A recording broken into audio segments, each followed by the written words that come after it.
Shambho, Mahadev, Mahadev, Mahadev. Om Namah Shivaya. So we were discussing on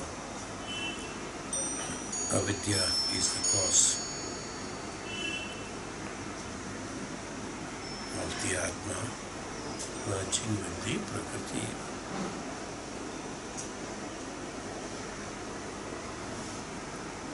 And every Jivatma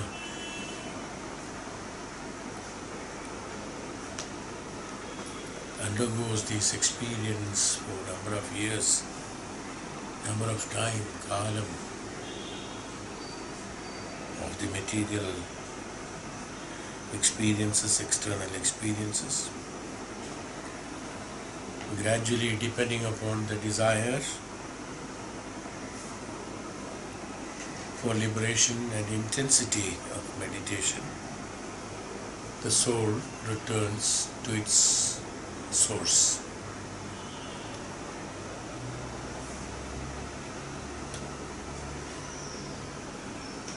So, an option has been given for every Jivatma. An option has been given that depending on the desire for liberation, it will, the liberation, that's why it differs from individual to individual, the liberation. The one who is entangled in the Maya and continues to enjoy them without knowing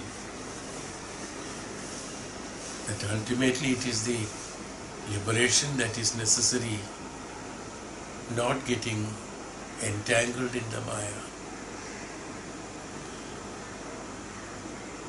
Many people misunderstand this great, noble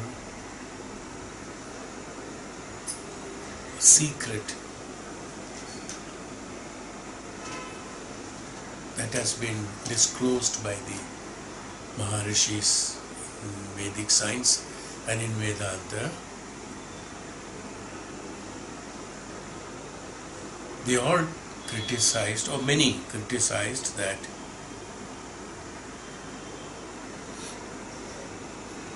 the great noblemen are depriving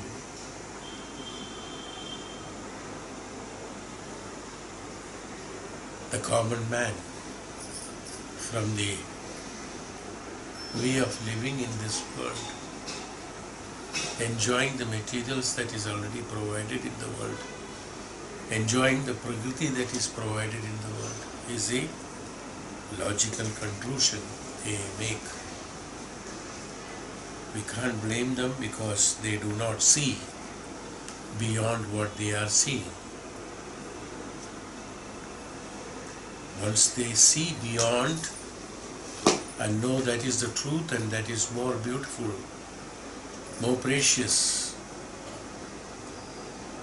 and more powerful and more enjoyable, and it's permanent in nature, not temporary, then only they will realize the importance of going away from day-to-day materialistic enjoyments.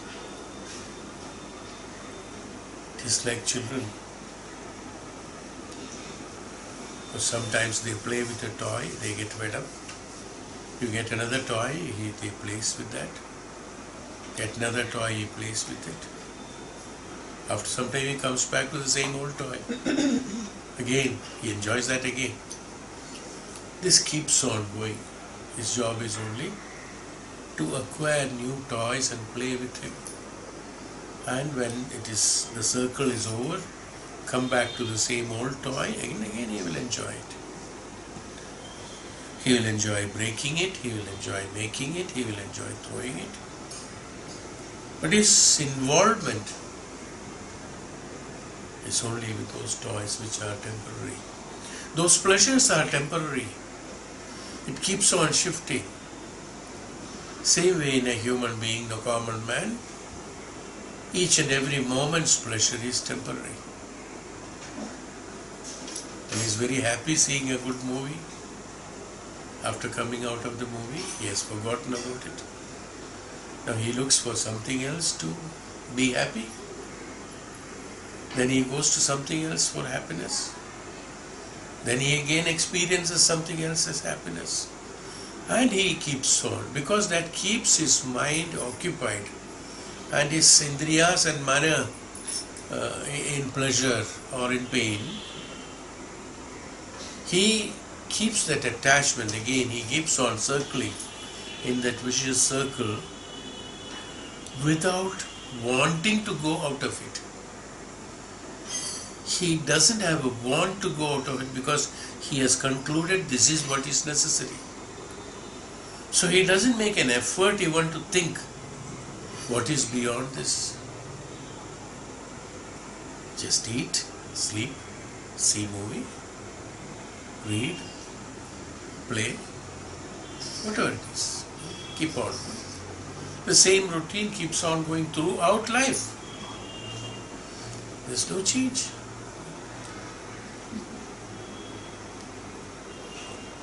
Has he ever sat down and thought, is there anything beyond this routine of mine? That which is within my limits. I go for a swim, I go to gym, I go to gyms, and then I go to clothes, I go to this, I go to that. And I go to eat, I go to sleep, I go to work. All the known fields, no? I keep on moving in my known fields, feel very comfortable. He has never thought that there is there something else which gives me in realization instead of just roaming around the same routine and then having the temporary pleasures. They are momentary, very momentary.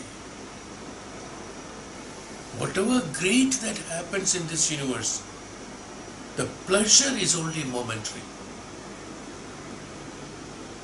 Believe me. Imagine you win few crores of rupees in a lottery. I'm talking about wealth, which is very important, or people consider it as important today. The material wealth, monetary wealth. There are so many wealths. The wealth I'm talking about, the money wealth or the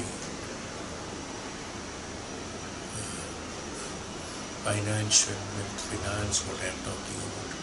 So consider it to be very important because there is buying power in it. Buying power for material.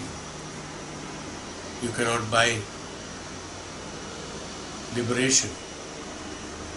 You cannot buy meditation. You cannot buy Ishwaratva, Devatva, Rishitva. You cannot buy Atma.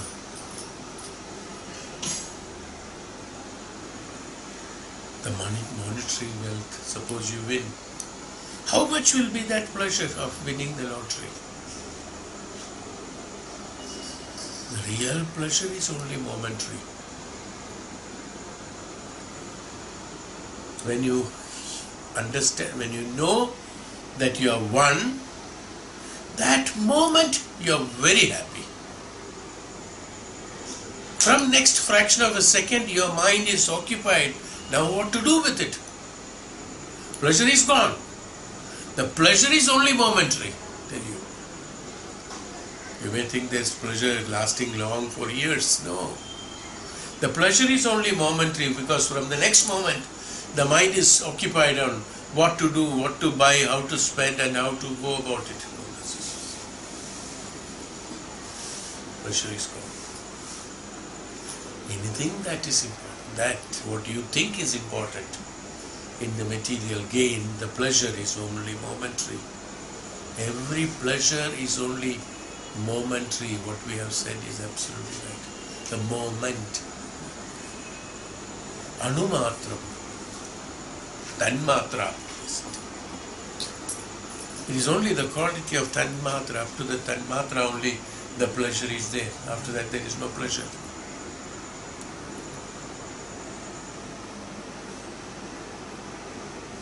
They are all temporary. The one who is entangled in that maya of the pleasure, looking for pleasure and enjoying those pleasures from time to time, his desire of liberation is no more there.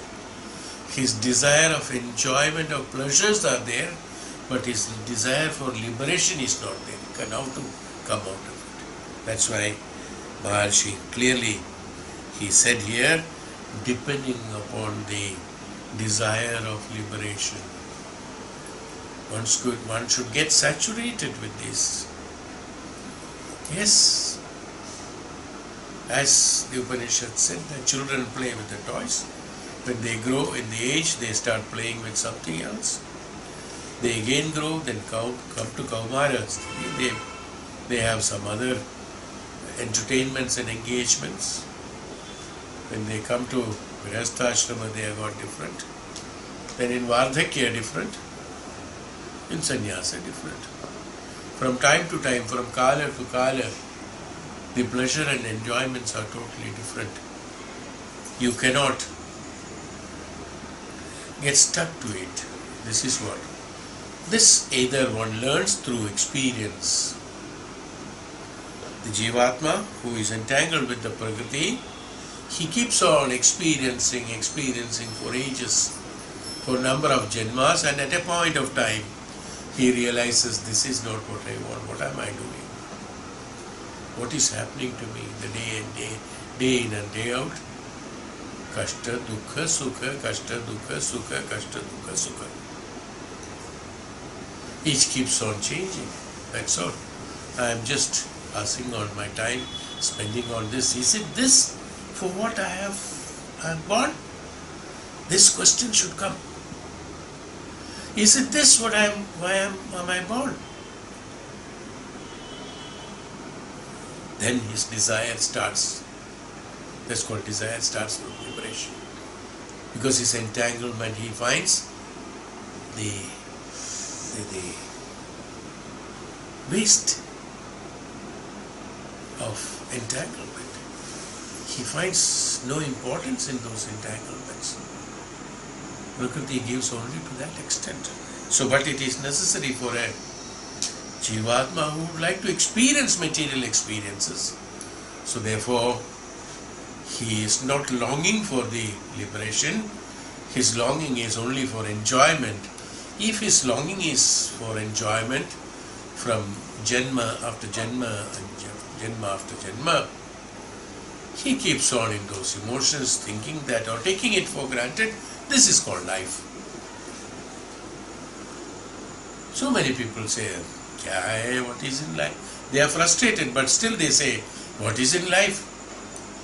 Life is only this. He decided. He never wanted to come out of it and ask somebody what is actually life and what is actually living.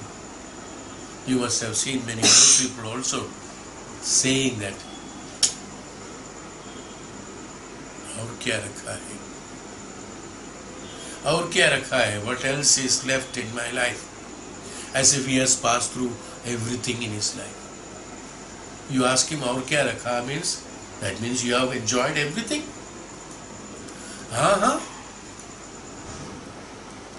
have been in that position, I have earned so much of money, I have earned so much of property, I have got so many houses, I have got so much of wealth, I have got so many this one, my activities are such, I am the president and CEO and OOO of many organizations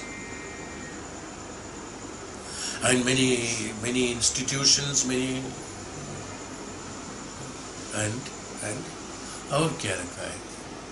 His list of pleasures or his list of earning, his list of life ends there. Aur kya rakha hai जीवन में? सब कुछ तो हो गया. Is the concept Many people have, many Jivatmas have, but we can't help them. We can't do anything. They have to undergo the same experience again and again and again and again. A number of janmas with the association with the Prakriti and material enjoyment till the time his mind and indriyas and get fed up and reflect over the intellect and the Jivatma to identify and understand what the reality is. What am I experiencing? What am I supposed to experience? How am I supposed to experience? And why should I experience? These questions have to be answered. Once this answer comes, for him, the tapasvi who is sitting in tapasya, he says that he is wasting his time. Poor man. There's nothing so poor man, according to us. Poor man wasting his time, sitting there, doing nothing, without knowing that he is the one who is doing everything. He is doing everything, and he is the richest man, the most wealthiest person, and most happiest man, because in him there is no scarcity. Who is rich? Who is wealthy? The one who doesn't have scarcity is the wealthy, not the one who has got wealth is the wealthy. Nobody. The one who doesn't have scarcity is wealthy, not the one who has got wealth. How much wealth? Then the question will come. Here, there is no question of how much scarcity. That question is never there. No. Can you ask a question there? In scarcity? The one who doesn't have scarcity. Finished. That's the end of the sentence. The other words, who has got wealth, thousands of questions will come from there. How much wealth? How long will you survive with that? How many generations? कोई बोलते हमारे पास तो पुरखों का 7 जन्मों तक जीने का, क्या कितना जन्मों का तक जीने का, what is that? धन है. Where? Below the foundation of my house. So when you are in scarcity and when you find that you have no more money, demolish the house and find out inside there the wealth. 7 जन्मों तक जीने का है. So now the questions will come. How much wealth? So that's what I said. The one who is wealthy, the one who is the most wealthiest man is the one who doesn't have scarcity. Abhav. There is no abhava in him. There is only subhava in him. There is no abhava in him. He, and next is that he is always in association with the absolute Brahman, absolute Dhyanam, knows everything. There is nothing more left for him to know. But whereas the man who says he is wasting time, how much he knows? He knows what is money, what is earth, what is tree, what is plant, what is living, what is life, what is clothes, what is all. These are all he knows. And he keeps on trying to know. And he, the one who is setting, who doesn't have scarcity, he says, I don't have to know anything more.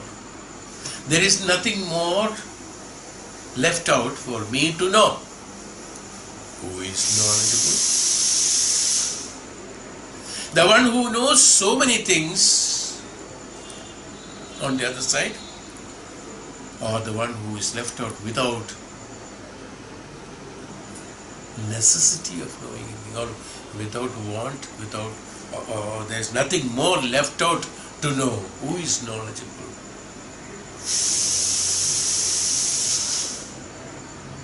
The one who is always in happiness, the other one is always looking for happiness. Who is happier?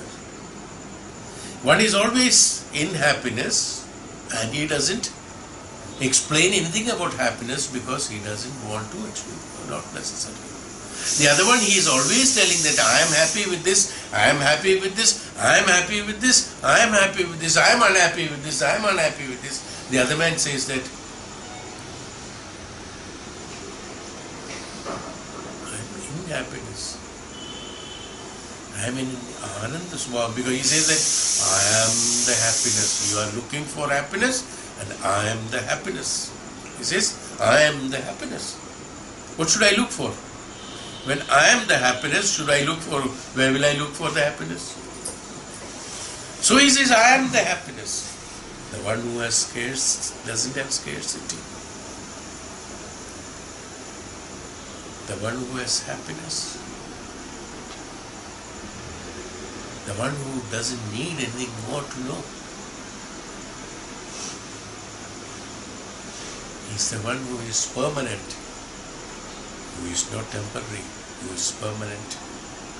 And he is the one who is the one who is living in true sense.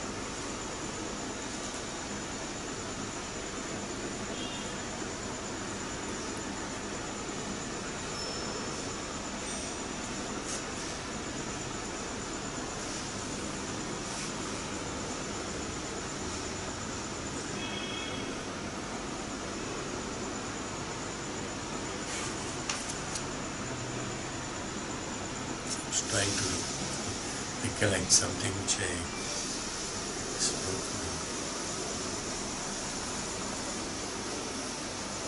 You know who really lives the life?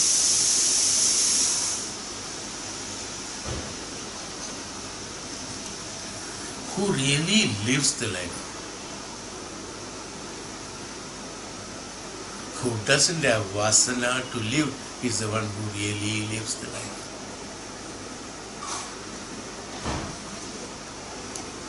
You know who would like to enjoy the food, eating?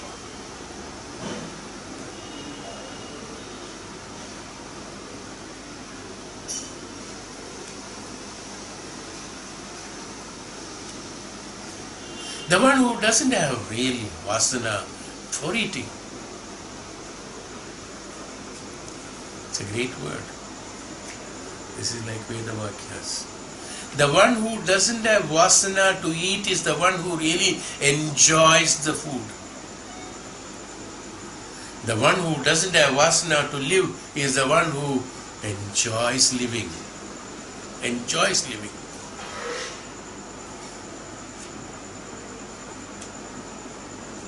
The one who doesn't have attachment is the one who has all the values of relationship. These are the three things. Remember this.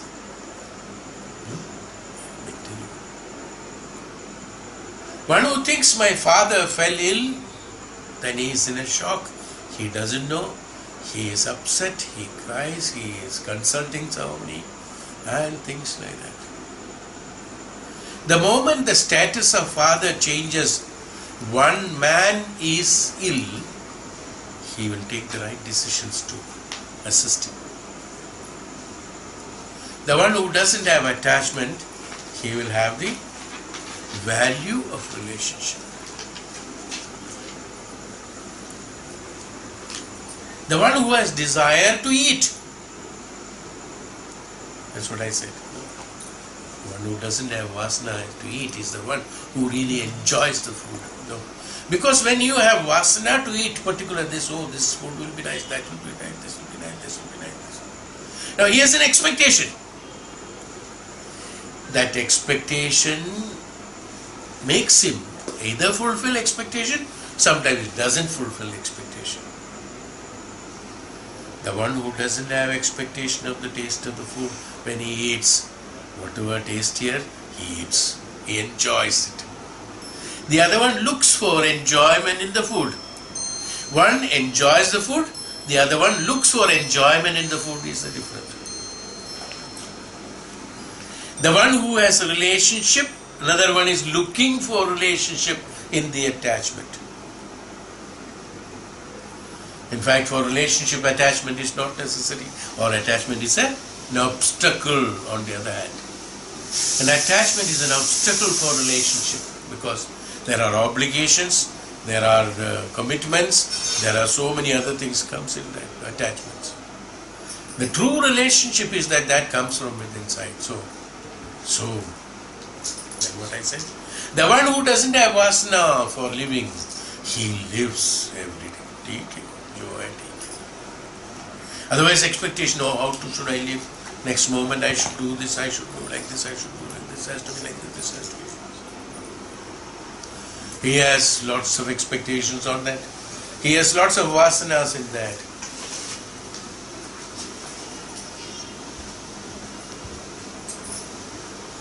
Therefore, the one who doesn't have vasana is the one who truly lives the life. Now, we have to reach that. That's called the state of liberation while living. Excellence. Sants, Maharishis, Tapasvis and Jnanis, they live in that, where attachment is not there. Even with the Ishwaratva, even with Bhagavan, Bhakti is not an attachment. That's why Bhakti Bhava, they said. In the Puranas, in the Upanishads, in the science, it has been, the Vedic science, it has been prescribed that Bhakti is what? The Bhakti Bhava. It's not an attachment with the God. Worshipping does not bring attachment. Worshipping brings oneness. Worshipping brings oneness. That's called worship.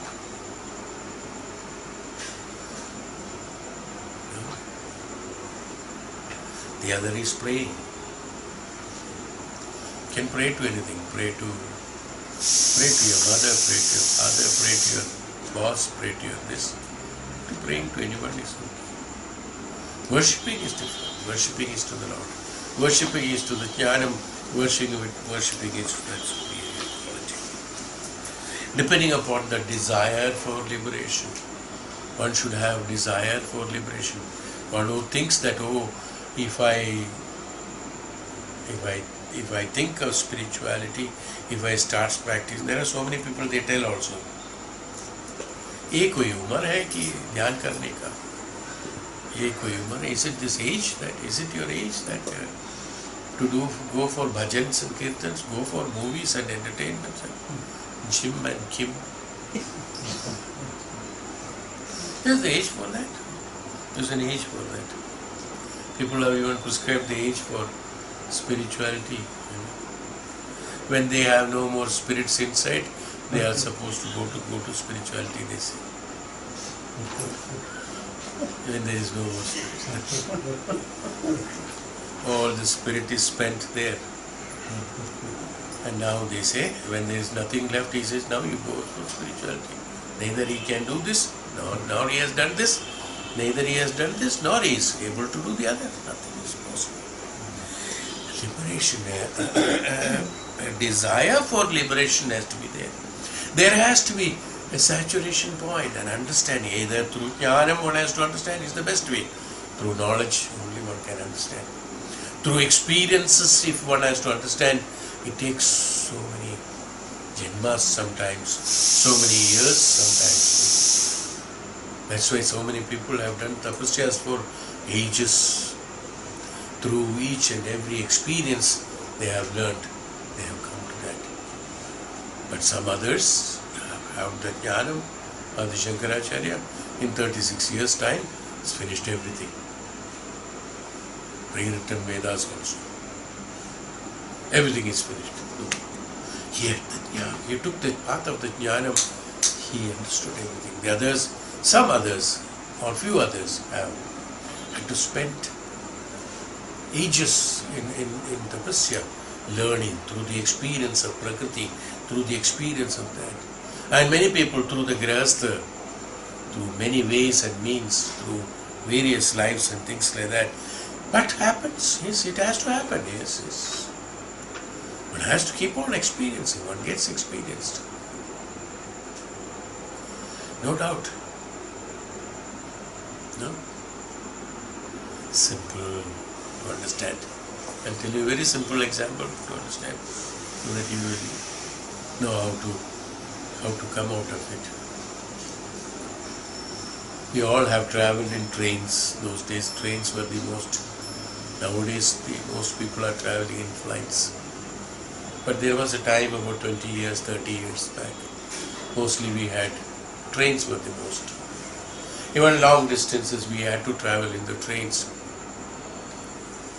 And trains had the dining cars. The car doesn't dine. Anyway, the dining car they call it. Okay. They cook their own food there, and they give us. How many times we traveled, and once you travel. Initially, first time when you travel with a dining car, and he's making something and eating something outside, oh, fantastic, very enjoyable. No, whatever gives, fine, everything is good. Second time is also good. Third time is also good. Fourth time is also good for some. But a time comes for somebody, he says that, no, that food in the train is not good. So what to do? Let us cook something from the house and prepare it and carry it with us. So that, one night, 2 nights, let us pass through and get it. This knowledge has come. One who has experienced for a number of times, somebody said, no, the pakoda that is done in the most unscrupulous, dirtiest conditions in the dining car is the most tastiest one I would like to enjoy throughout my life in the train journey, only those pakodas. Fine. Till the time he falls very ill, he will not realize that, no, this is really bad. So he has to experience through that.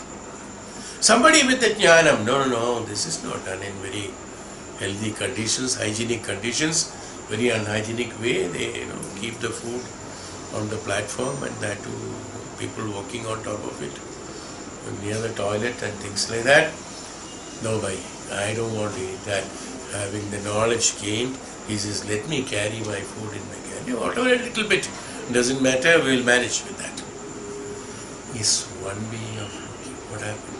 Do you understand what I say? Desire for liberation from those unwanted, tastiest pakodas from the dirtiest kitchen. There's a saying also, no? The tastiest food comes from the dirtiest kitchen, or something like that. This is what I heard some time back, but nowadays they don't say that. Old days they say that. Tastiest food comes from the dirtiest kitchen. Either you realize it through Dhyanam, or realize it through experience. It's a small example for that. You understood now what I'm saying? The life is like that. Either you experience it from all the one after another, material after material, keep on changing.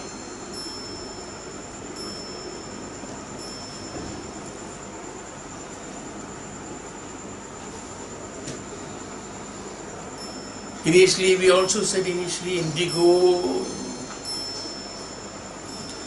is giving food. Okay. How much is cost? One coffee, 200 rupees. Very nice.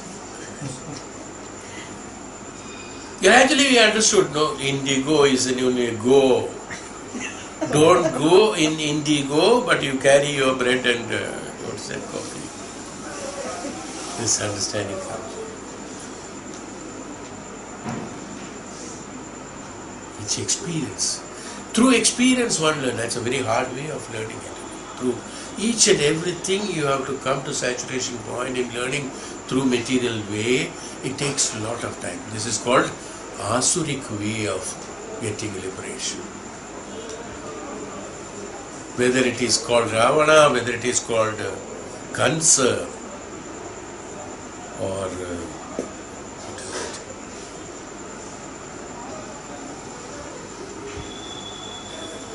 Jarasandha, who fought with Lord Krishna for 18 times without knowing he is Lord, that one day or another this man will kill me. Without knowing that, he kept on fighting with me. He kept on having war with 18 times he fought with him in the war.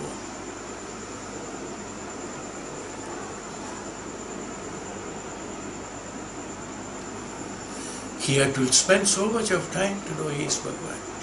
Kansa had to spend so throughout his life, even though he had all indications, life, everything, to know that he is Ishvara. He spent all his life only in that fear and ahankara of his own, that to know that he is Lord. Some learns through knowledge, some through experience. Many of the materialistic way of living, we experience through these experiences, and one day we understand what happened. Simhavalokanam, I have told, remember some time back, in Upanishad there is a word called Simhavalokanam.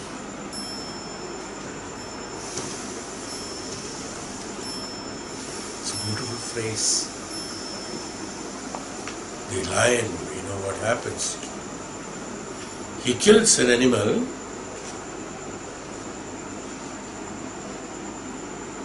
He has a fight there. He kills an animal. And he eats it. Whatever he wants, he eats it.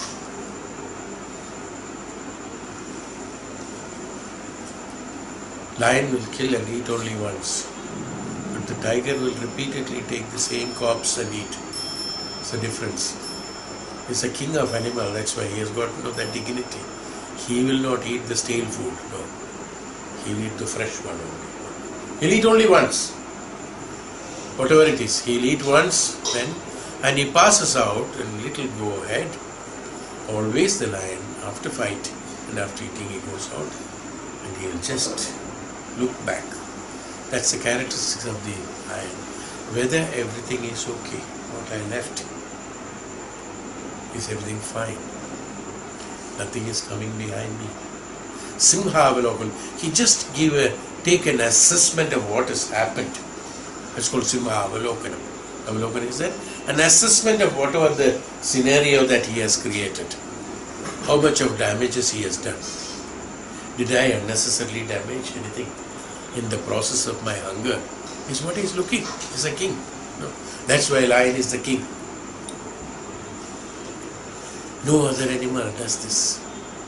So the poets or the writers, the great men who have got this knowledge of this, I talked about Simhavalokanam long back, I think, in the Upanishad I have spoken about it, Simhavalokanam.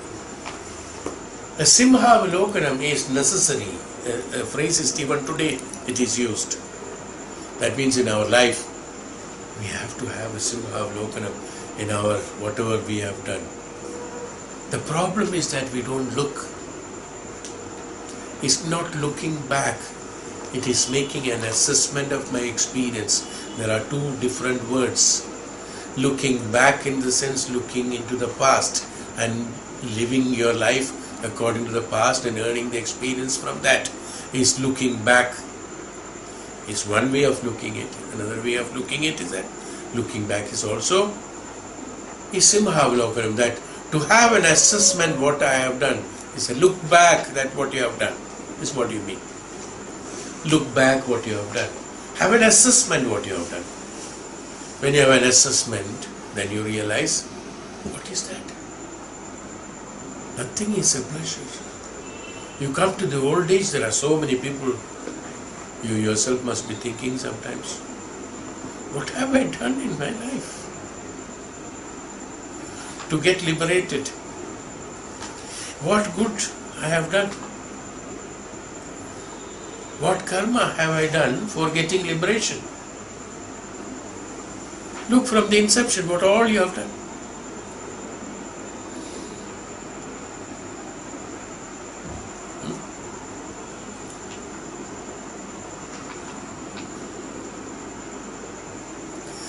Feel sorry at that time. Simhavalokanam. But it is too late to look back. There also what everybody looks back at one point of time.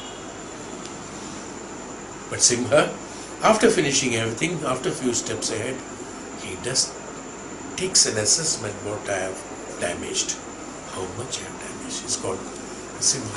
Each and every activity, what does it mean by that? Ultimately, coming to the true meaning of Simha, each and every activity that you conduct, you should assess it immediately. Don't keep it for tomorrow. Is that called Simhavlokana? Because tomorrow you have different idea, different opinion. Look at it, and then you just memorize in you, and then you know what damages have you done. This is how Ashoka turned out in one war. Overnight he saw, and great Ashoka we call him.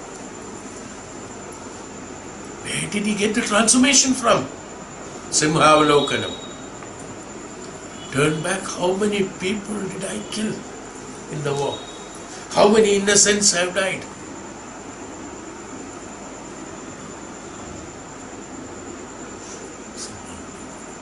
In each and every activity of yours, you must look back, what I have done is right. Not that after some time, you have to say sorry 4,000 times. Today it is easy, no, we can keep on, Ganga is keep on flowing. I always say that, look, Gangaji is keeping on flowing, there's no problem. So you keep on commit sins, because Ganga is flowing, you can, every time you can go and take a dip. And then the papa is, according to Puranas, they say that all the papas will be washed off by Ganga, even though Ganga doesn't wash any of your papas.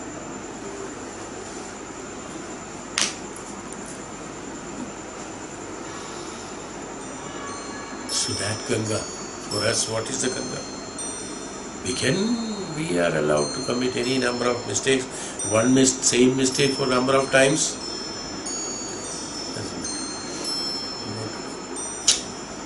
Extremely sorry. I apologize. Okay,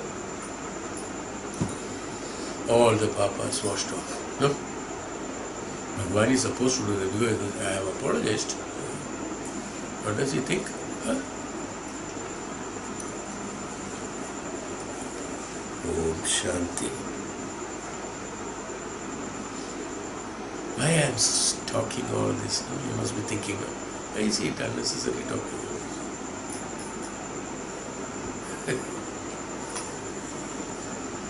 This is what is called, I told so many things for one word, Bhagwan said, Uttishtado Jagrita. Be alert all the time.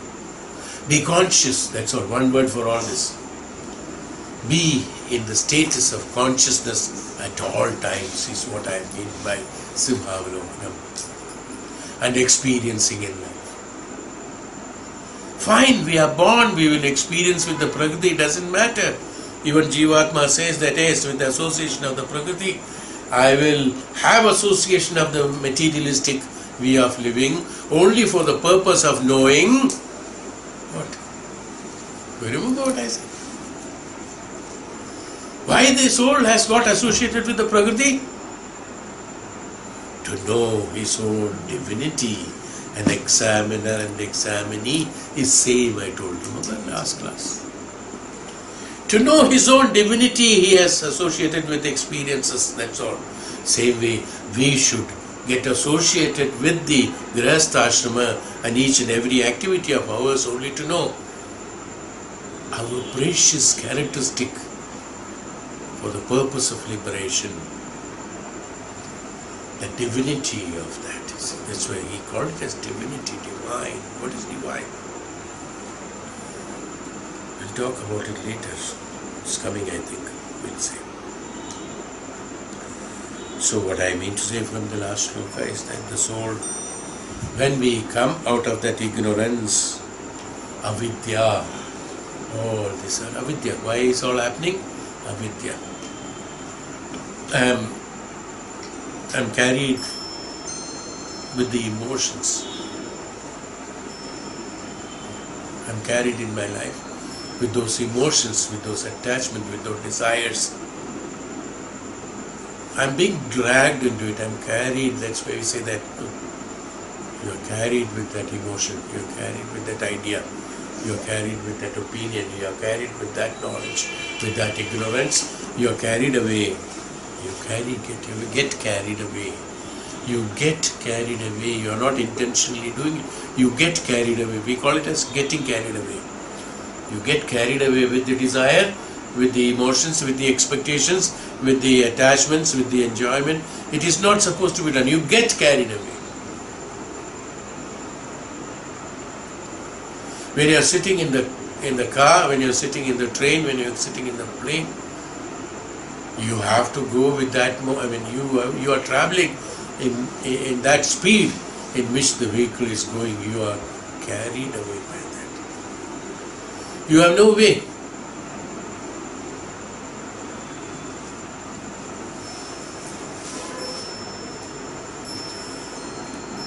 Did I read any paper? Or was it a joke? Anyway, something was there. I'm sorry. Okay. Now, that's how we get carried away. We get carried because we get Maya, illusion. That's what you call it. Mriga Trishna, we call it. That's called what's Mriga Trishna? In deserts, you see that. Mirage. Mriga Trishna. It's mirage, like a mirage. You chase a mirage. This is what we are doing throughout life. Chasing a mirage is that what we are doing throughout the life. That which is not there, that's called avidya. Vidya and avidya. You think that is truth. The untruth is as truth is called the avidya. So you think the mirage is the truth, is truly the water, so you chase that. And then again it goes further and again you chase. That's why it is known as mriga. I think the deer and somebody some things in the desert, they chase this thinking that it is what. That's why probably the phrase is mriga trishna, the thirst of the mriga. You can also translate it in thirst of mrigiyata. That avidya is mrigiyata. That also can be done. So mirage, chasing the mirage, don't do that. You have facility to understand whether it is a mirage or not. You know it is a desert. How did you find out? It's mirage. You found out from the knowledge. And people after that, they said, no, that is not water. Don't get carried away by the mirage in a desert. You should be careful. So the one who realizes that he finished his experiencing with the objects in the Prakriti and returns to the source, into the Atma, it's nothing more. Akarma has to be done.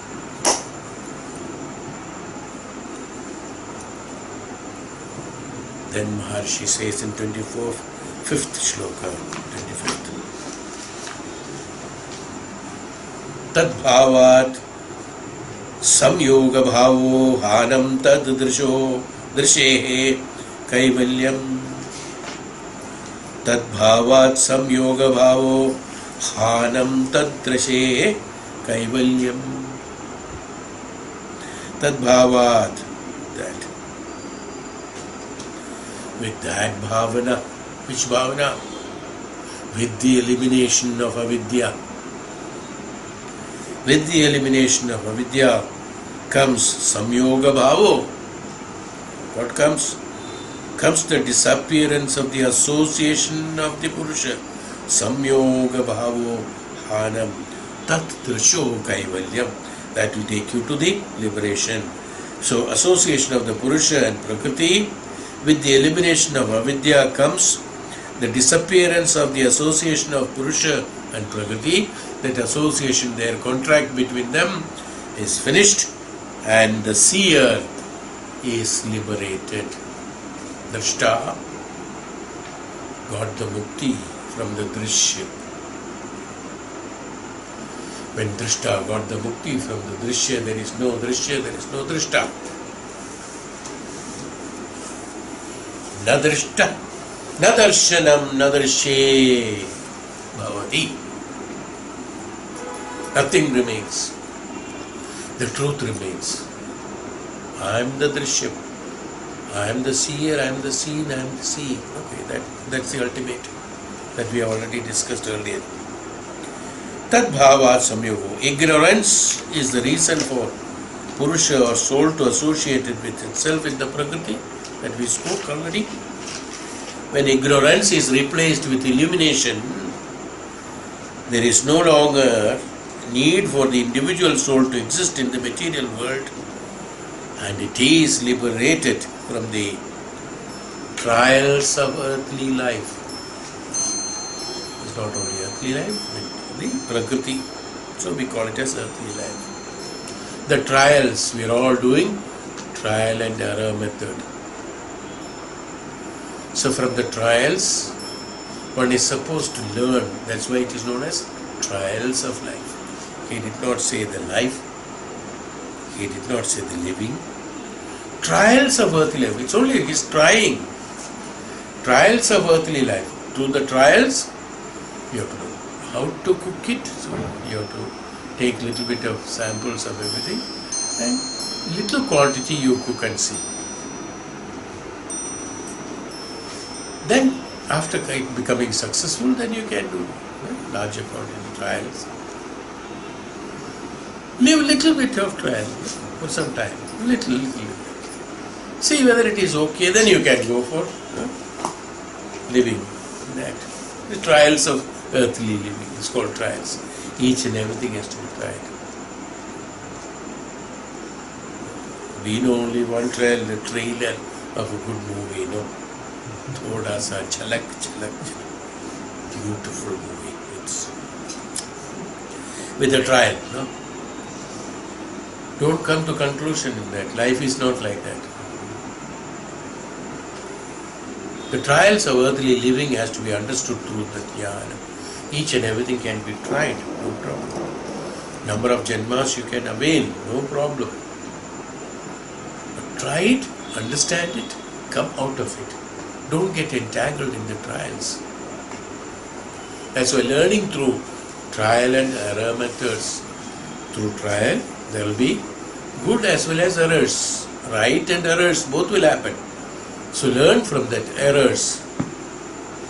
After trial, that's why trial and error method we call it.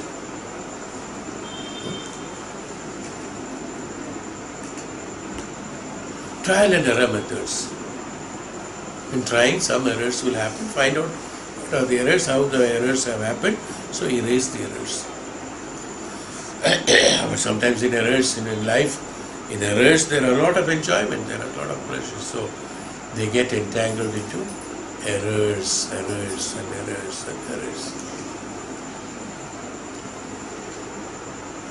The trial is no more there. It should be associated with the trial. So that is why the ignorance is the reason. Avidya is the cause of the association with the pleasures, kama, krodha, lobha, moha, mana, matsarya. Even though these emotions are meant for execution of karmas, this is necessary. And it is meant for execution of karmas, should be utilized only for the purpose of trial and error method. It's necessary. Then only you will know what is life. There is necessities are there, but you cannot depend on them. A decision taken by the emotions will be a total failure, because they are all temporary. They are all meant for trial and error method.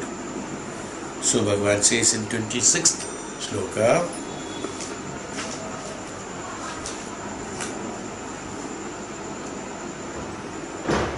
so after ignorance, Viveka kyadir aviplava hanopaya. Viveka kyadir aviplava hanopaya. Viveka khyati. Viveka kyadir aviplava. Viveka kyadir aviplava. The means of destroying. Khyati aviplava. Khyati. Destroying the means of destroying avidya. How to? That's why Hano Upaya. Upaya, what is the Upaya for destroying Vikhyat, Viveka, Khyati? Viveka Khyati is that? No Viveka. Vivek Khyati, that finished Khyati is finished. How to come out of that destruction of the Viveka? Is that what he is talking about? What is the way?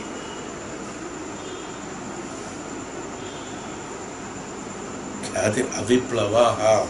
Aviplavaha means what? Viplava. Unbroken discrimination. Viplava. That's all. Aviplavaha. What is Viplava? You know Viplava? Viplava. Yes. Viplava is that revolution. Viplava. Creating Kranti. So Viplava. Okay, for liberation, Krantikaris. They are Viplavacaris. So Viplava is the right word. Creating problems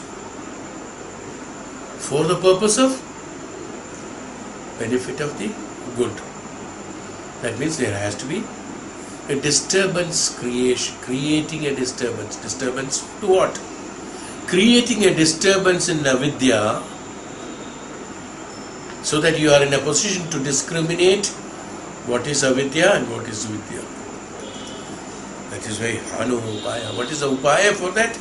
Viplavaha is that unbroken discrimination. What is the discrimination? Here, Viveka has been, the word Viveka is translated in as a discriminative cognition. Discriminative cognition. Awareness of distinction between the self and the non-self, Atma, Anatma. What is the discrimination you are supposed to create from that Viplava? That churning. What is Viplava again? Here they can say that churning of the mind. That's called contemplation. Also can be called as contemplation. Churning of the mind or Viplava. Creating a disturbance. That's a churning what?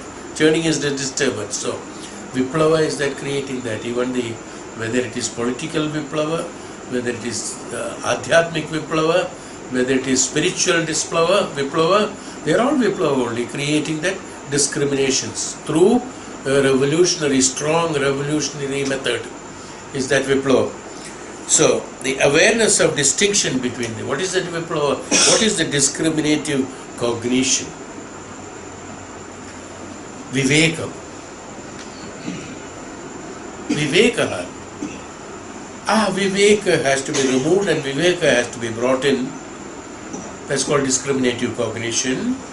In order to bring the discriminative cognition or awareness, the distinction between the self and the non-self has to be identified. Like the Hamsa.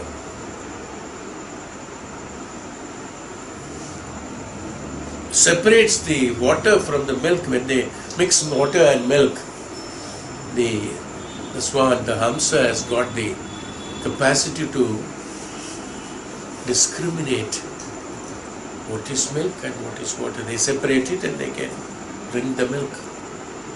They have a special capacity. That's called power of discrimination.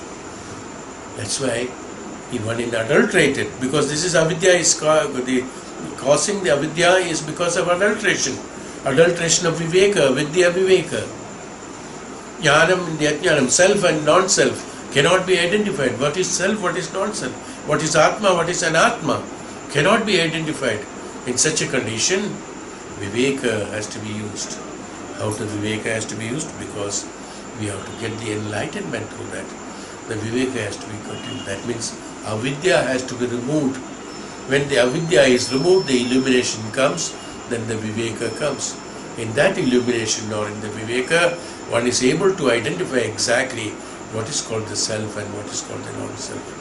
What is called the Atma, what is called the Anatma.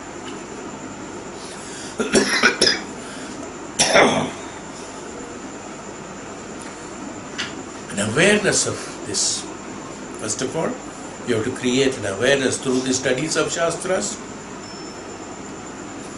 through the blessing of the noblemen, so that you gain the Shakti for sustaining that knowledge in you.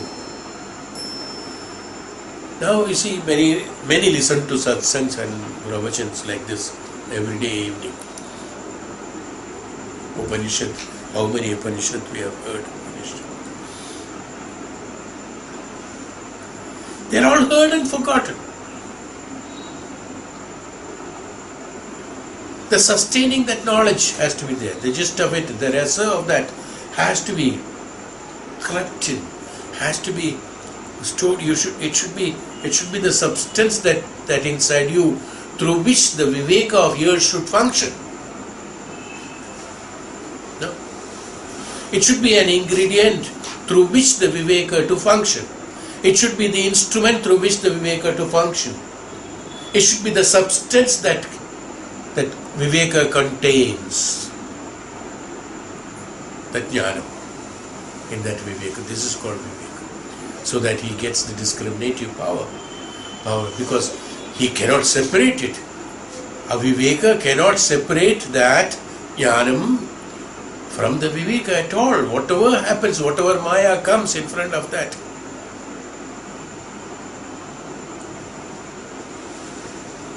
Any akarshana comes, any bribery comes, he will not get moved. He will not get attracted by that. So many stories are there. Vishwamitra, great tapasvi, got moved because of Apsara's dance. Even though a great king, because he had the background of that king, in him, Raja. He is the one who has become sannyasi from the Kshatriya. So Kshatriya Raja, Kshatriya sannyasi.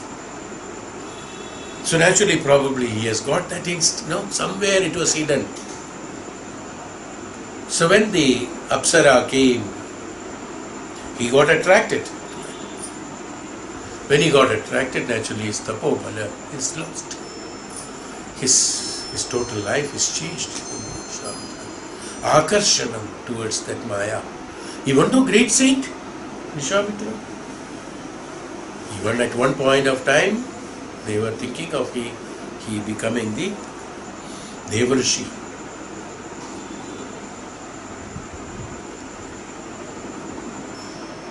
That's the time when Indra wanted to do that. So within a fraction of a second, the Maya comes. So what happened? The Viveka that was inside him was not purified. There were impurities in the Viveka because the Dhyanam, through the tapasya and through the scriptures and whatever studies he has made, this did not went into the Viveka and become one with it. What it should do, the Viveka and the Dhyanam that gained has to become absolutely one with it. It should be inseparable. Now in this case what happened? Even though the Dhyanam was there in Maharshi, Viveka was there, they were separate. This could be easily replaced by the Akarshana Shakti Maya. When it is not penetrated, it is only an attachment, when it is only hearing and listening to the Upanishad and understanding the Upanishad, understanding what is spirituality, will get distracted by the Akarshana attraction of the Maya. In order to evade and destroy the Maya, the Dhyanam has to be penetrated into the Viveka itself. That becomes a complete Viveka itself is Dhyanam. There is no classification necessary. I am only just explaining it. In everyone the Viveka is there. Viveka is there, that is why there is Aviveka. Viveka is there, that's why you are doing things, as I told you some time back. It is that Chaitanyam that which makes everything function. Even the Aviveka, function of the Aviveka is done by you, is also from the from the Chaitanyam, that inspiration that is from there. That light, that Dhyanam, that Chaitanyam that inside you is that energy, what you call, or the Chaitanyam, the knowledge that you call, the power that makes you think. Who makes you think? It may be your experience that you are thinking, but who makes you think? It's the Chaitanyam ultimately that is making you think, making you function, making you do trial and error, everything. But only thing, your identity towards the Chaitanyam should be there. You should utilize the Chaitanyam in the right manner. You have a facility of this to be used.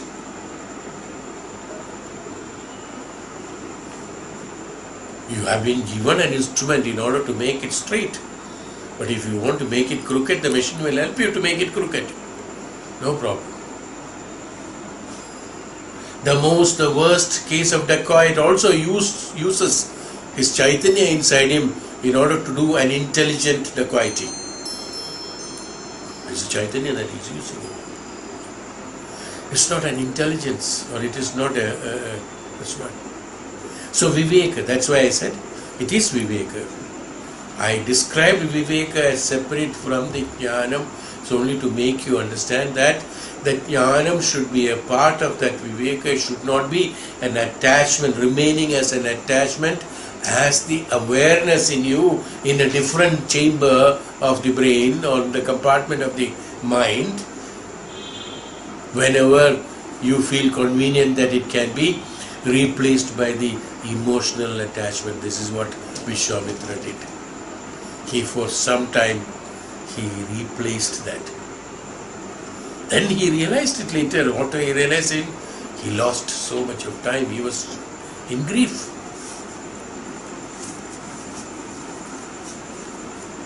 Avivekatvam will take you towards the grief. That's all. Non-utility of the Viveka that has been provided to you will take you to grief. Oh my God. Had I listened to that, had I understood it properly, had I behaved it like that, had I did it like that.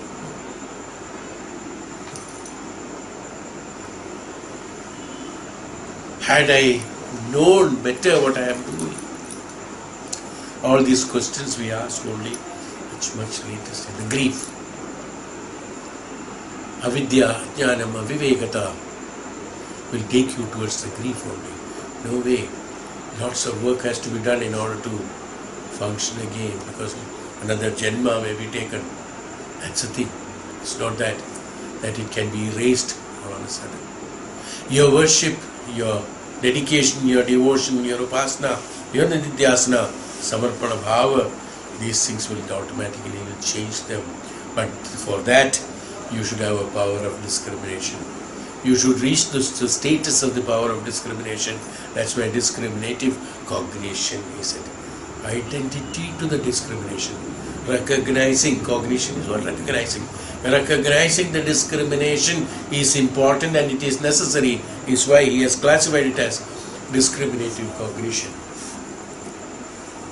And this discriminative cognition is necessary, and that awareness of distinction between what? The Atma and the Anatma. Anatma is that which appears like an Atma, but it is not Atma. Mind, many times, intellect and mind and the Indriyas, many times appears to be like Atma. But it is Anatma. Actually, they are all what? Anatma. Thinking that this mind is me, this Sharira is me, these Indriyas are me, this eyes, what I am seeing, is my world. All these are Anatma, Avivekam.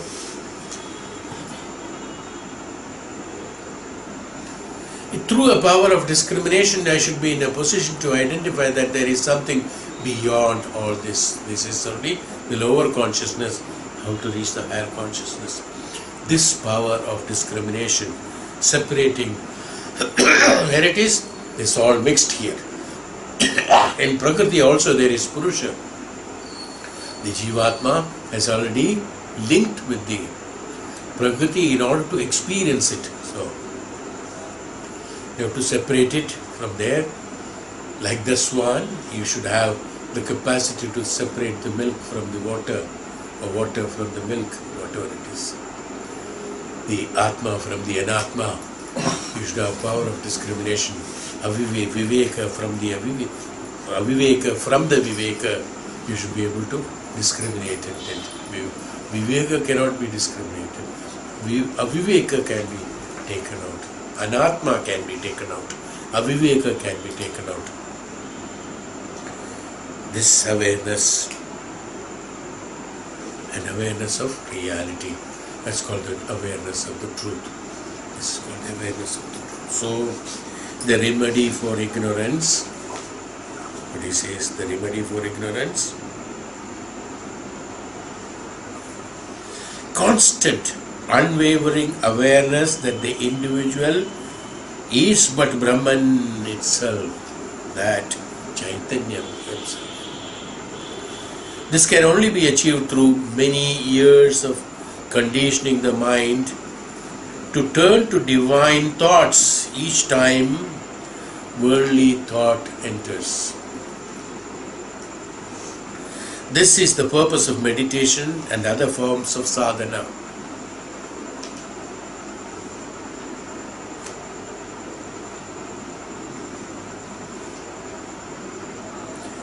This can be achieved through many years of conditioning the mind to turn to divine thoughts. What are the divine thoughts? What are them? Non-divine thoughts.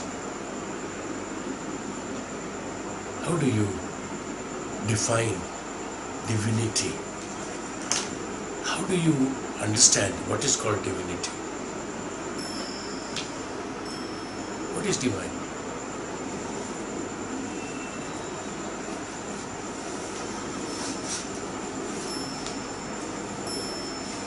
Now the basic question has come.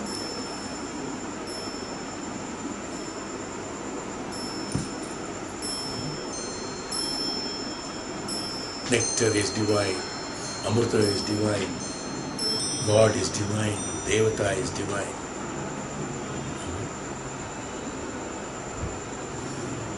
Manushya, Gurus, and Jnanis, Maharishis and Tapasis are divine. The divinity on him, the divinity in him, divinity in that, divinity in that subject, divinity in the God, divinity. We talk quite a lot of divinity. What's called divine? There's nothing mentioned here. It is only that it is mentioned here that mind to turn divine thoughts each time worldly thoughts enter. I was just contemplating what is divine. Nobody knows what is divine.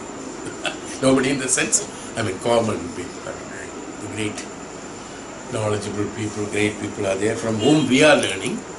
No doubt, they know it much better. Nobody means many of them who are talking about divine, they know the French divine, divine.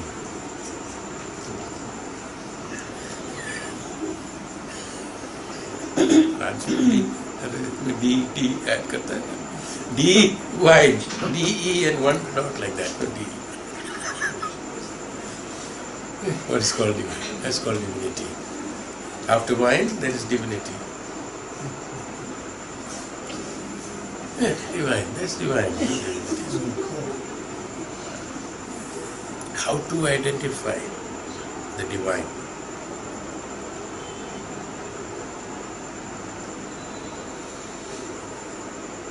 Divine are those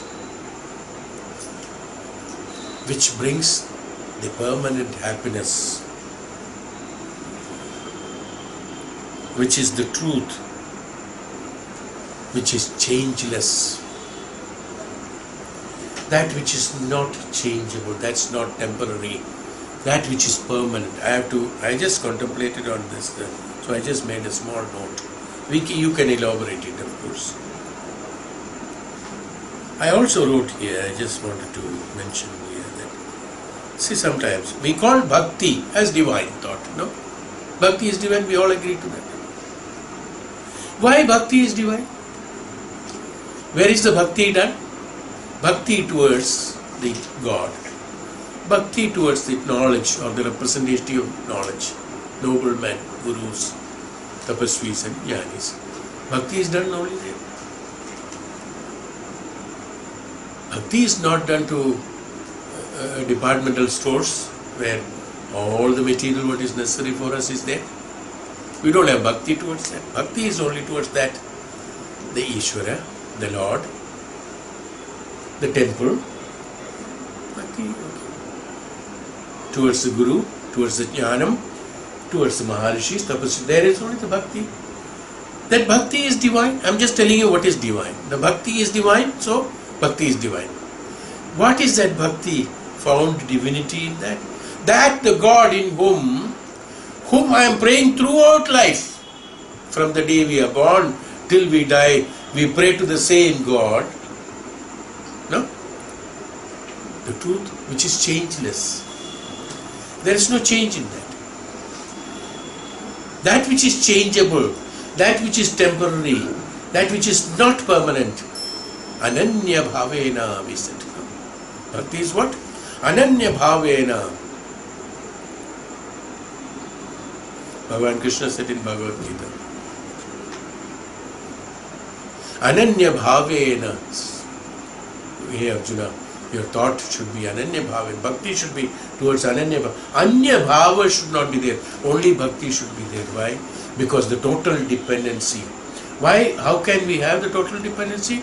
We can have dependency only on that which is permanent.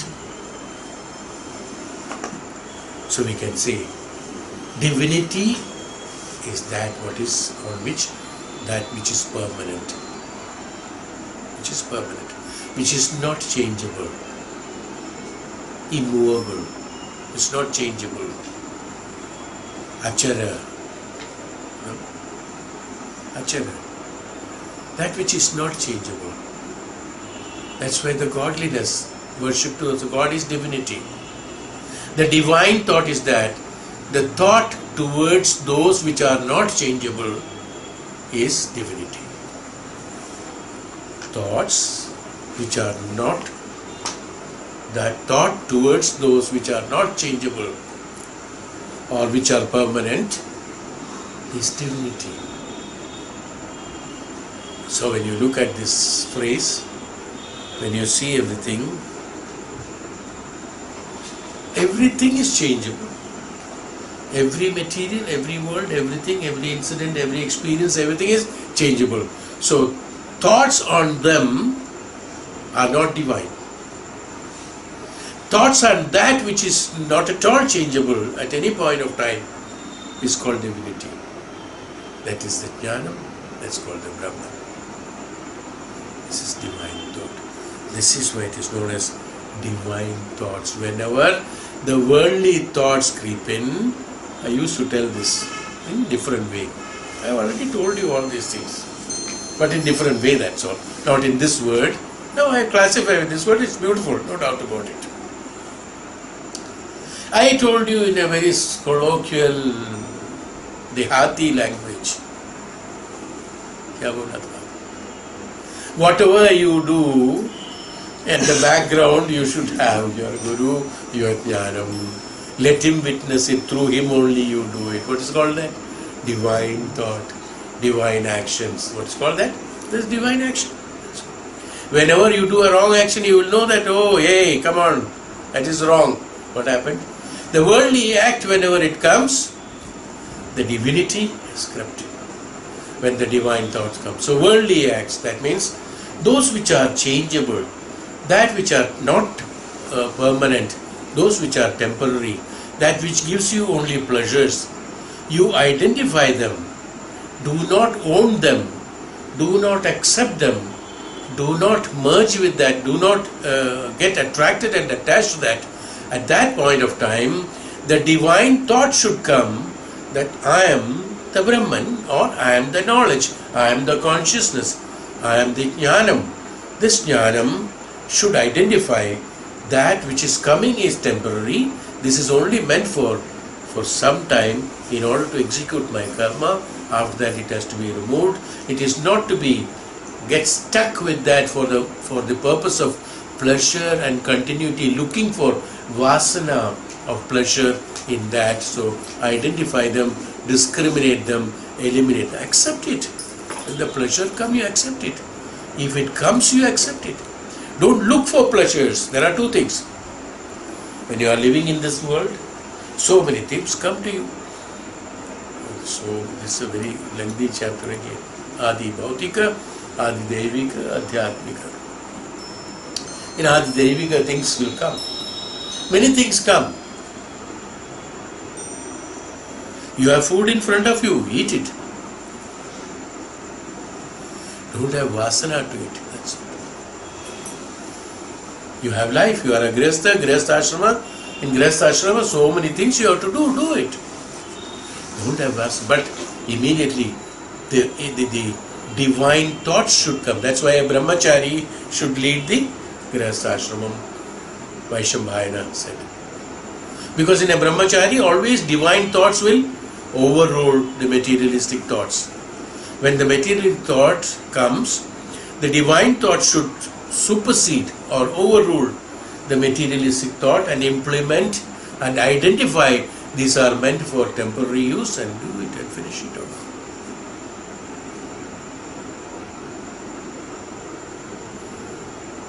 Rama Ravana Yuddha was there. Mahabharata Yuddha was there. Great God has fought those wars. No? God has fought. The principle being, what we should understand, that an elimination of avidya or ajnanam or that which is temporary or an asurikata has to be removed. So, when that asurikata is there, it is there in the life. Bhagavan Ram, in front of Bhagavan Ram, Ravana is there. Now, in order to remove Ravana, Ravana has to be accepted that Ravana is there. Ravana's asurikata is there. That asurikata has to be accepted. So Bhagavan Ram, what happens? The divine thought. What is Bhagavan Ram? The divine thought in you. What is avidya? Ravana in you. And immediately the Ram or the divine thought, the experiences will come in our life. But when you take the divine thoughts inside, with the divine thoughts, the war is fought and the non-divinity or the asurikata or the ravanatva has to be destroyed, establish that which is permanent. So in order to understand that, we should understand Ravana is only temporary, Bhagavan is permanent. Ravana is asurikata and he is Ravana because from the curse that he has come from the Dwarapalakas of Mahavishnu, who are Jaya Vijaya. They are Jaya Vijaya. This truth has to be understood. When the truth is understood, what happened? Discriminative power. Truth is understood, Bhagavan has got the importance. Divinity has got the importance. This is how we should function in our life. For that, Dhyanam is necessary. And what did I say? And what I was telling, something else. So this is called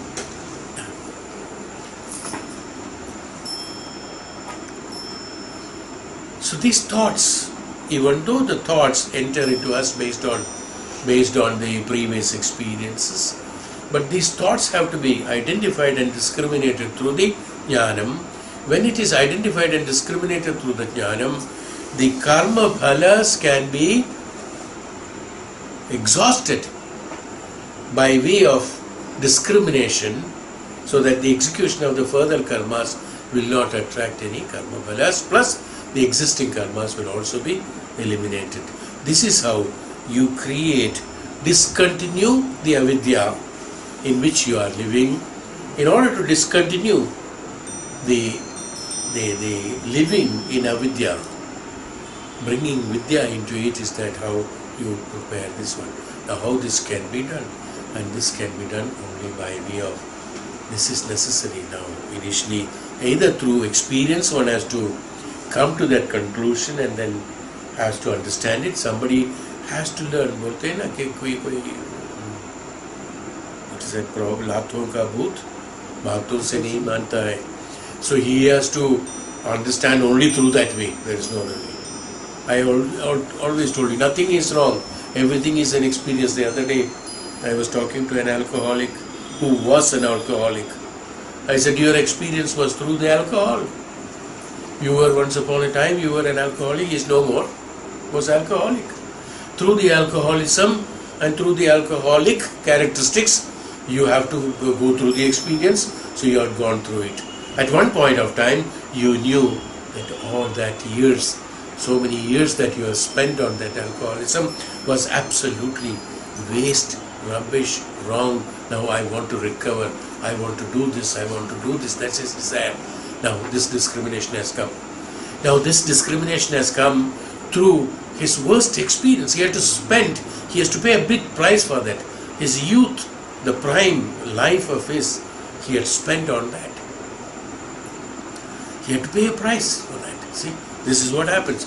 Had he got indulged into the divinity, had he got indulged into the association with the noblemen and listened to them constantly, this washing of, as I told you, pour on good water, the dirty water gets automatically removed.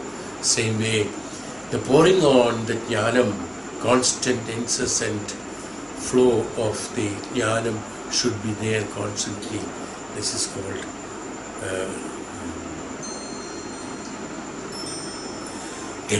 bringing divinity to the thoughts. This is how you rectify your thoughts into divinity, so the divine thought. So whenever the materialistic, temporary, which are maybe very attractive, no doubt, but we should know it is only attractive. It's okay, fine, but I should not get entangled in it. Attraction is necessary.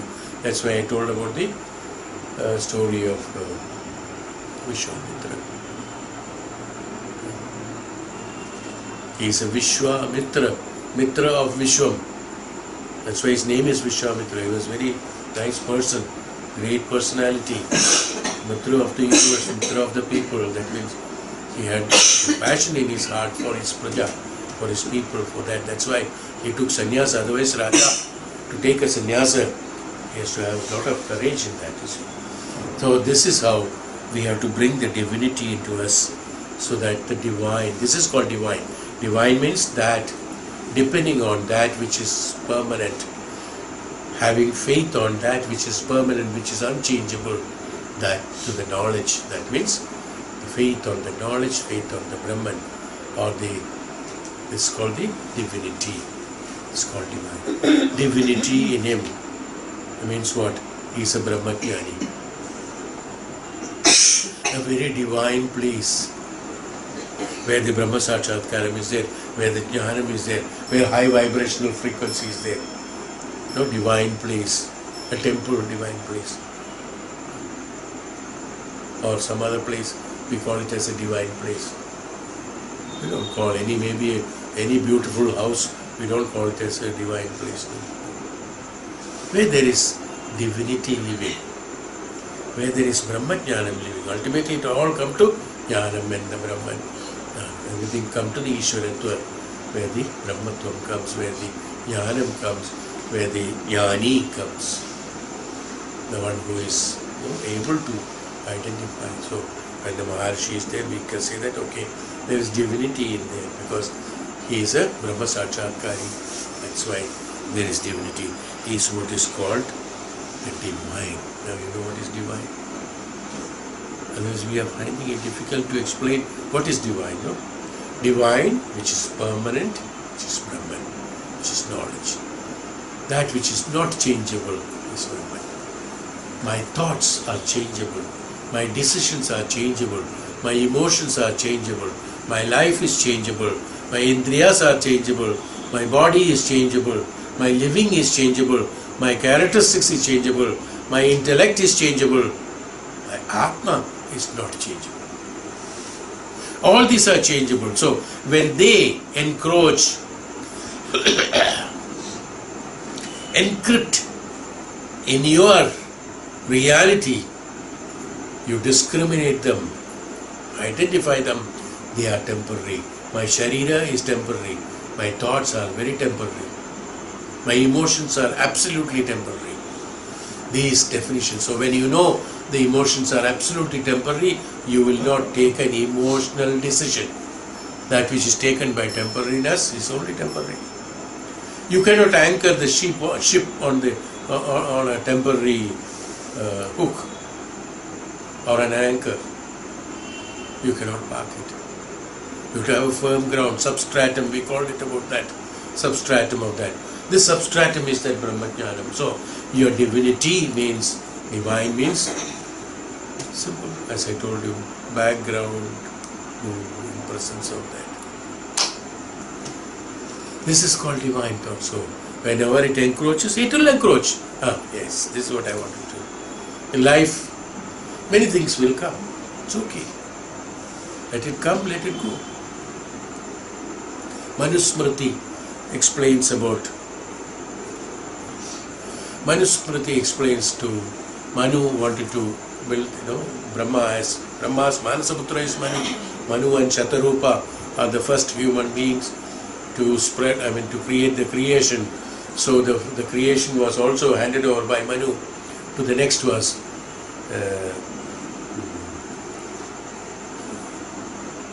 Kardama Prajapati. Kardama Prajapati was a great saint, great tapasvi, great jnani and Brahma Sakshatkari. He wanted to experience, he has to undergo the experience of the Grihastha-ashrama. So when he wanted to have the Grihastha-ashrama, Manas Putri of the Manu, who is Devahuti, her name is Devahuti. Devahuti comes to Kardama Prajapati asking him to accept her. Kardama Prajapati says, no, I am a saint. I would like to discuss with